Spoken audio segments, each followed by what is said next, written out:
Hello friends, RH education 91 में आपका स्वागत है। मैं आप लोग के लिए मॉर्निंग करंट अफेयर का सेशन लेके आई हूँ, जो कि आपके एग्ज़ाम के पॉइंट ऑफ व्यू से बहुत ज़्यादा इम्पॉर्टेंट होने वाला है। सेशन को शुरुआत करने से पहले आप लोग के लिए मोटिवेशनल कोट। लोग सोचते ही रह गए और ज़िंदगी हाथ से निकल गई, इसलिए कम सोचिए और ज़्यादा करिए। जितना कम सोचेंगे और जितना ज़्यादा वर्क करेंगे, आपको सफलता उतनी ही जल्दी मिलेगी। तो कम सोचिए और ज़्यादा करिए, नहीं तो बहुतों की जीवन केवल सोचते सोचते ही निकल गया और उन्हें पता ही नहीं चला कि ये साल और अगला साल कैसे बीतता चला गया। तो चलिए शुरुआत करते हैं। आज का फर्स्ट क्वेश्चन, किस राष्ट्रीय तकनीकी शिक्षा प्राधिकरण प्रशिक्षण और अनुसंधान संस्थान के निदेशक के रूप में नियुक्त किया है? Option number C, Usha Natesan को किया है। उषा नटेशन राष्ट्रीय तकनीकी शिक्षा प्रशिक्षण और अनुसंधान संस्थान की निदेशक बनी है। शॉर्ट फॉर्म में बोले तो NITTT की निदेशक बनी है, जिसका full form national institute of technical teachers training and research होता है। राम मोहन रॉय अमारा की बात करें तो SBI कार्ड के MD और CEO है। एंडी जेसी अमेज़न के CEO है और उमेश सिन्हा उपचुनाव आयुक्त नियुक्त हुए हैं। आप लोगों को कमेंट बॉक्स में बताना है कि हम लोग के मुख्य चुनाव आयुक्त कौन हैं। क्वेश्चन नंबर 2, इलाहाबाद उच्च न्यायालय के पूर्व न्यायाधीश जो कि भारतीय संयुक्त राष्ट्र संघ के संघों के संघ अध्यक्ष नियुक्त हुए हैं, उनका नाम क्या है? Option number B, Shambhunath Srivastava है। मतलब कि वो क्या बने हैं?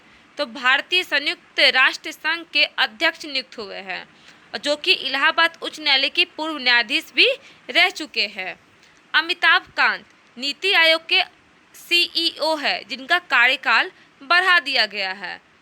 राजीव कुमार नीति आयोग के उपाध्यक्ष हैं और नीति आयोग के अध्यक्ष की बात करें तो भारत के प्रधानमंत्री होता है, जो कि अभी नरेंद्र मोदी जी है। मनीष महामते व्हाट्सएप ने भारत में भुगतान प्रमुख नियुक्त किया है। सामिया सुलूहु हसन तंजानिया की पहली महिला राष्ट्रपति है और बालाजी श्रीवास्तव दिल्ली पुलिस आयुक्त के अतिरिक्त प्रभार संभालेंगे। नेक्स्ट क्वेश्चन, हाल ही में outstanding civil engineer achievement award किस मेट्रो को प्राप्त हुआ है? शॉर्ट फॉर्म में बोले तो outstanding civil engineering achievement award किसे मिला है? तो सबसे पहले आप लोग ये जानिए कि ये किस देश के द्वारा दिया जाता है। ये जापान के द्वारा दिया जाता है। इस बार option number D, Delhi metro को मिला है। दिल्ली में जितना पॉपुलेशन है, अगर कोई मेट्रो में बैठा हुआ है तो उसे दिल्ली का पॉपुलेशन मालूम ही नहीं चल पाएगा। इतनी अच्छी सुविधाएं और यातायात की फुल सुविधाएं उपलब्ध वहाँ है। सस्ता और आरामदायक के लिए यह पुरस्कार इन्हें प्राप्त हुआ है। यह पुरस्कार जापान के द्वारा दिया जाता है। और अगर हम लोग बात करते हैं कि भारत की पहली मेट्रो रेल कौन सी है, तो कलकत्ता में ही बनी थी, जो कि 1984 में बनी थी। भारत की पहली अंडर वाटर मेट्रो हुगली नदी पर स्थित है। नेक्स्ट क्वेश्चन, भारत सरकार के प्रधान वैज्ञानिक सलाहकार के कार्यालय में आत्मनिर्भर कृषि ऐप लॉन्च किया गया है। आत्मनिर्भर कृषि ऐप किसके कार्यालय में लॉन्च किया गया है? तो प्रधान वैज्ञानिक सलाहकार के कार्यालय में लॉन्च किया गया है। अगर हम लोग बात करते हैं कि हम लोग के भारत सरकार के प्रधान वैज्ञानिक सलाहकार का नाम क्या है, तो ऑप्शन नंबर बी, प्रोफेसर के विजय राघवन है। कृष्ण स्वामी नटराजन की बात करें तो इंडियन कोस्ट गार्ड के महानिदेशक है। सांतोसी नाकामोती बिटकॉइन के जनक है और नेफ्टाली बिनेट इजराइल के प्रधानमंत्री बने हैं। ये सारी की सारी नियुक्तियां आपके हाल फिलहाल की ही रही है, जो कि आप लोग को रिवीजन के लिए मैं हमेशा लाती रहती हूँ। ये जो ऐप है आत्मनिर्भर कृषि ऐप, ये कुल मिला के 12 भाषाओं में उपलब्ध कराई जाएगी। क्वेश्चन नंबर 5, मध्य प्रदेश की ऑलराउंडर अंशुला रॉय ने डोपिंग टेस्ट में फेल हो गई है, जिसके कारण से इन्हें 4 साल के लिए प्रतिबंधित कर दिया गया है। और ये डोपिंग टेस्ट कौन लेता है? तो नाडा लेता है। नाडा का स्थापना 2005 में हुआ था। इसका हेडक्वार्टर नई दिल्ली में है और इसके अध्यक्ष सिद्धार्थ सिंह लोंगजाम हैं। नेक्स्ट क्वेश्चन, फुकुओका पुरस्कार का ग्रैंड प्राइज किसे नियुक्त किया गया है? सबसे पहले आप लोग ये जानिए कि फुकुओका जापान का पुरस्कार है और ये 3 श्रेणियों में प्राप्त होता है। एक ग्रैंड प्राइज, दूसरा आर्ट एंड कल्चर के क्षेत्र में और तीसरा एजुकेशन के क्षेत्र में। आर्ट और कल्चर के क्षेत्र में किसिमोतो मियो को मिला है। आर्ट और कल्चर एजुकेशन के क्षेत्र में किसिमोतो मियो को मिला है। आर्ट एंड कल्चर के क्षेत्र में प्रवादा यून को मिला है और ग्रैंड प्राइज के क्षेत्र में पी साईनाथ को मिला है। ये जो इमेज है पी साईनाथ का है। इनका एक बहुत फेमस पुस्तक है everyday love a good dot. के शैलजा की बात करें तो टॉप थिंक अवार्ड इन्हें मिला है, जो कि केरल की स्वास्थ्य मंत्री है।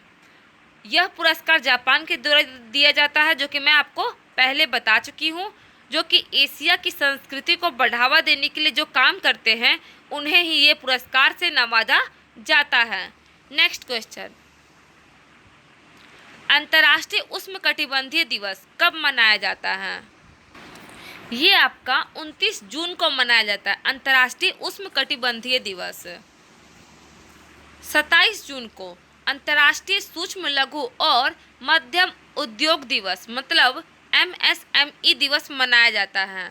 26 जून को अत्याचार के पीड़ितों के समर्थन में अंतर्राष्ट्रीय दिवस मनाया जाता है और 25 जून को अंतर्राष्ट्रीय नाविक दिवस मनाया जाता है।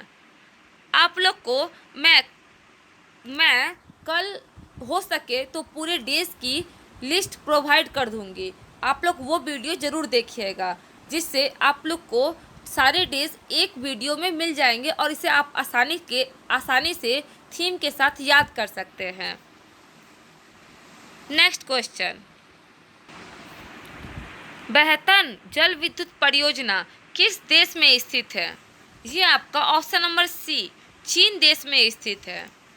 दुनिया में निर्माणाधीन सबसे बड़ी जल विद्युत परियोजना है। यह कहाँ स्थित है? तो ये चीन के यांगत्सी नदी पे स्थित है। और इसकी बात करें तो यांगत्सी नदी एशिया की सबसे लंबी नदी और विश्व की तीसरी सबसे लंबी नदी है। हमारे भारत की सबसे लंबी नदी गंगा नदी है और ब्रह्मपुत्र चौड़ी अगर बात करेगा तो है, और ब्रह्मपुत्र आसाम में स्थित है। आसाम में ब्रह्मपुत्र नदी जो कि चीन से होती हुई हमारे भारत में अरुणाचल प्रदेश से निकलती है। पंडित जवाहरलाल नेहरू बहुउद्देशीय नदी घाटी परियोजना को आधुनिक भारत का मंदिर कहा है। आई होप आप लोग को ये सेशन पसंद आई होगी। पसंद आई है तो इसे लाइक, सब्सक्राइब और शेयर जरूर करिएगा। अगर आप लोग को इस सारे करंट अफेयर का रिवीजन करना है तो हमारे टेलीग्राम चैनल एजुकेशन मॉल के साथ आप लोग जुड़ सकते हैं, जिसमें डेली 2 क्विज होता है, एक 3:30 बजे और एक 4 बजे।